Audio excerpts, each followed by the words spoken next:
Hi everyone, Josh with Talk About Trek, and we're back today with part 2 of Gulliver's Fugitives. I managed to finish this novel up a few days ago, made some notes here in my notepad, and just a few things I would like to talk to you guys about. I have read a good amount of Star Trek novels in my time, and this is the first one that's really made me go, like, I just don't know what the guy was thinking with a couple of his choices here. But all in all, the book had a very interesting premise and kind of kept me going. So if you want to know more, go back and watch part 1, where I kind of covered chapters 1 through 10. And basically, to summarize, the Enterprise gets to the planet Rampart, and they get completely schooled by these fools. Picard, Riker, Data, they're all kidnapped. Troy is lost on the planet with this group of dissenters who are trying to share their imagination and their story. And on the ship, there are 10 of these robots called One-Eyes who are basically in control.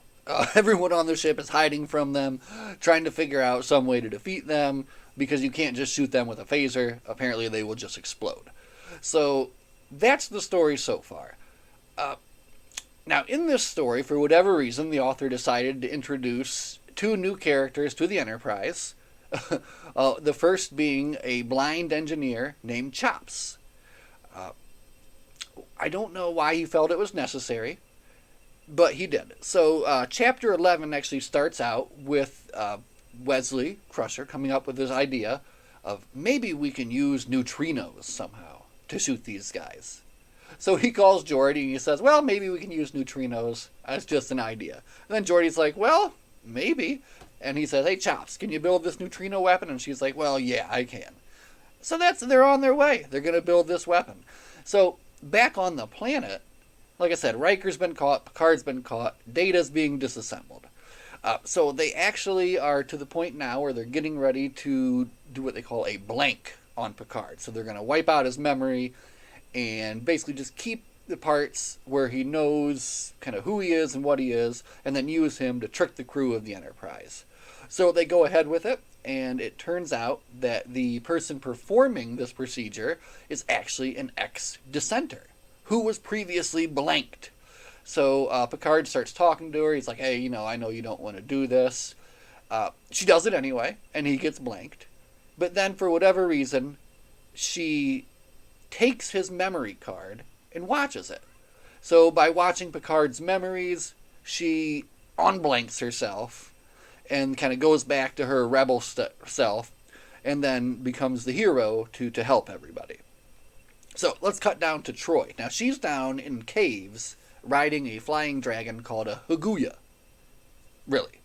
And then after that, she sits down and reads many books.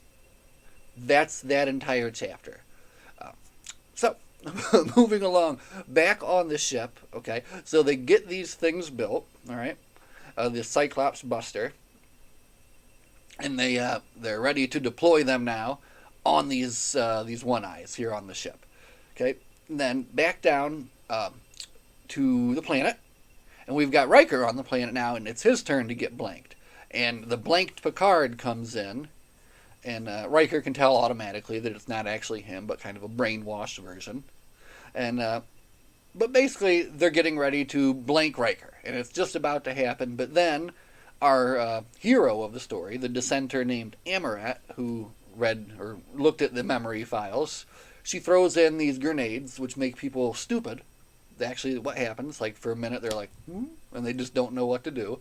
She goes in there, gets them out, throws them into a van in this facility, and then they drive this van through the facility, crash into where Data is, and get him put back together and started back up.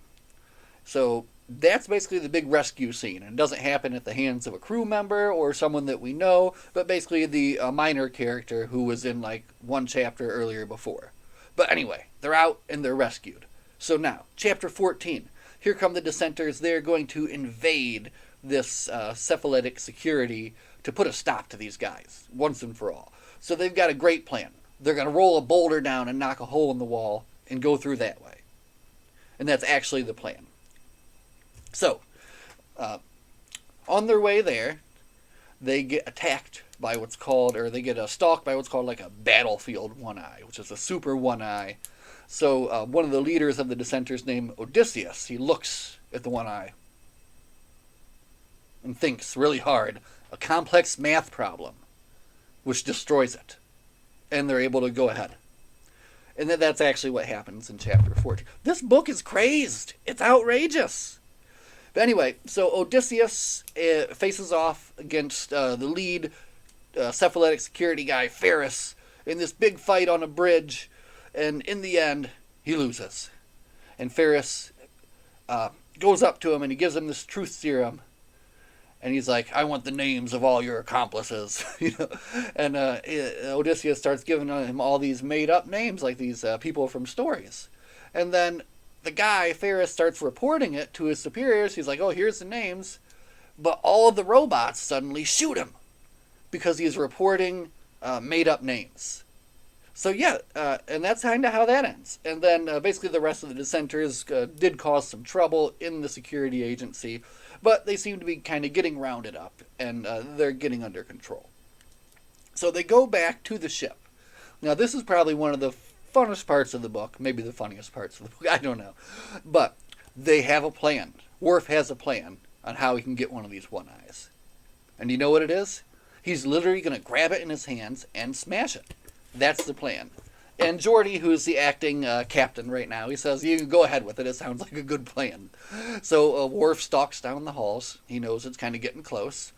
And he sees the one-eye. And now these things can read your thoughts. And that's how they're able to kind of act fast and attack people. So he thinks in Klingon, so it can't read his thoughts properly. And he manages to, there's actually two of them. And he managed to smash one right into the other. And barehanded, Worf is able to destroy two of these things that have been terrorizing the ship for the entirety of the book. So, also, we do have a Zen archer named Shibuya in the book. And she does shoot one of these with a bow and arrow, kind of completing that whole story as to why was there a Zen archer named Shibuya in the book. It was because she needed to be able to shoot one of these guys with a bow and arrow. Her Zen archery made it so that the robot could not detect when she was going to shoot. So, yep, that's what happens in chapter 15. They also do get the neutrino gun working. Wesley Crusher is tasked to take care of that. And he blasts a couple of these guys too. So back on the ship, it looks like things are kind of getting under control. And there's your main action scene. So they go back down to the planet, and they've got Data put back together there.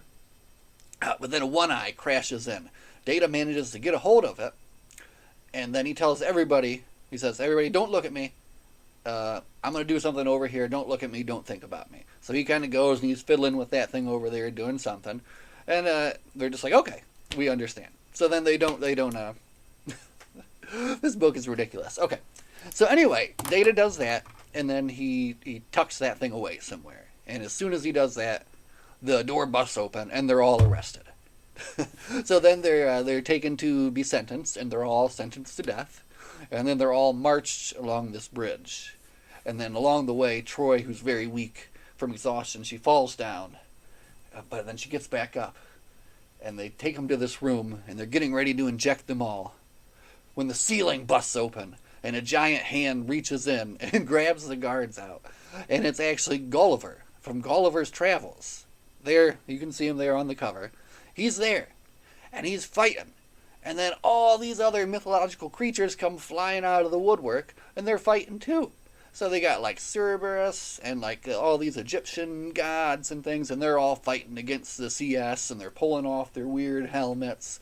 And eventually they are victorious, and all these characters are able to beat the CS and save the day. And then Troy wakes up. That whole chapter was just a dream. I think just so that they could get Gulliver in it. I don't know. But that's it. Yeah. She wakes up. They're back on the getting ready to be led to their death. And then they're beamed out. And that's like the climax of the action on the planet. All right. They're beamed up. There we go. All right. So back on the planet, or back in the ship, Troy finally has an inkling of an idea of what is going on maybe with this Crichton, who was the director of the cephaletic security. So she has a theory and she decides to test it, and it proves true. And it turns out that this Crichton is actually the captain of the USS Huxley. The USS Huxley. So that I actually thought was a pretty cool twist, and I did not even see it coming.